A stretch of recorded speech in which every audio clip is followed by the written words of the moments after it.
అన్న నమస్తే అన్న. చెప్పండి. ఏం పేరన్నా మీ పేరు? వెంకటేశ్వర్. వెంకటేశ్వర్. ఇక్కడ స్థానిక కరీంనగర్. Karimnagar 7th ward. అన్న ఇప్పుడు రాబోయే పార్లమెంట్ ఎలక్షన్స్ ఇంకో 2 నెలల్లో జరగబోతున్నాయి కదా ఇక్కడ. ఓకే. ఇప్పుడు ఆ జరగబోయే పార్లమెంట్ ఎలక్షన్స్ లో ప్రధానంగా ఏ పార్టీ మధ్యలో పోరు ఉంటుందని మీరు అనుకుంటున్నారు? బీఆర్ఎస్ ను బీజేపీ. గత ఎలక్షన్స్ లో కూడా బీఆర్ఎస్ సిట్టింగ్ స్థానాన్ని ఇక్కడ బీజేపీ కైవసం చేసుకుంది కదా.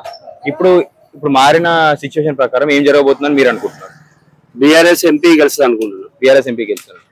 ఇప్పుడు ప్రజలు మీరు చూసుకున్నట్టయితే ఇప్పుడు ఇక్కడ ఉన్న 7 అసెంబ్లీ నియోజకవర్గాల్లో 4 అసెంబ్లీ నియోజకవర్గాలు బీఆర్ఎస్ గెలుచుకుంది. కేవలం 2 ఎమ్మెల్యే సీట్లు కాంగ్రెస్ గెలుచుకుంది. ఎక్కడ కూడా బీజేపీ ఇక్కడ ఊసలేదు ఈ 7 అసెంబ్లీ సెగ్మెంట్లో. ఇక్కడ బీజేపీ నాయకులు అంటున్నారు ఈసారి కూడా కరీంనగర్ మాదే అంటున్నారు. దీనిపై మీ అభిప్రాయం ఏంటి?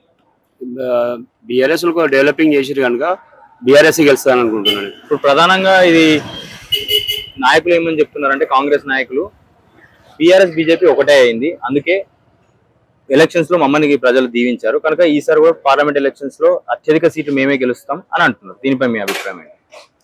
ఒకటే బీఆర్ఎస్ అనే నమ్మకం ఉందండి. బీఆర్ఎస్ ఎంపీ సెంట్రల్ లో బీజేపీ వస్తుంది. మాకు ఇక్కడ ఆయన ఎక్కువ అడ్జెషన్ కనుక ఆయనకే ఇస్తాం. ఎవరు ఎక్కువ? వినోద్ కుమార్ గారు. ఇప్పుడు గత 10 సంవత్సరాల పాలన మీరు చూసారు కేసీఆర్ గారు బీఆర్ఎస్ ప్రభుత్వం. కానీ అనూహ్యంగా ఓడిపోవడానికి కారణాలు ఏమై ఉంటాయని అంటున్నారు మీ అభిప్రాయం?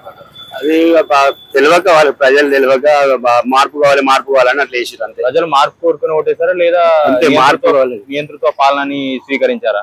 అట్లేం లేదు. అందరికీ కాంగ్రెస్ నాయకులు అంటున్నారు 10 సంవత్సరాలు నియంతృత్వ పాలన చేశారు కనుకనే ఓడిపోయింది బీఆర్ఎస్ అని అంటున్నారు. దీనిపై మీ అభిప్రాయం ఏంటి?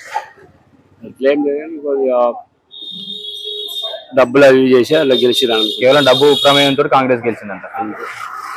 ఈటల పోటీ చేస్తారంటారు కదా బీజేపీ. ఒక ఈటల పోటీ చేసి చెప్పుకుంటారు.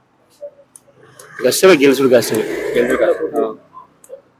బీఆర్ఎస్ గెలుస్తుంది అనుకుంటున్నారా? బీఆర్ఎస్ గెలుస్తారు. వినోద్ కుమార్ గారు గెలుస్తారు. ఓకేనా, థ్యాంక్ యూ.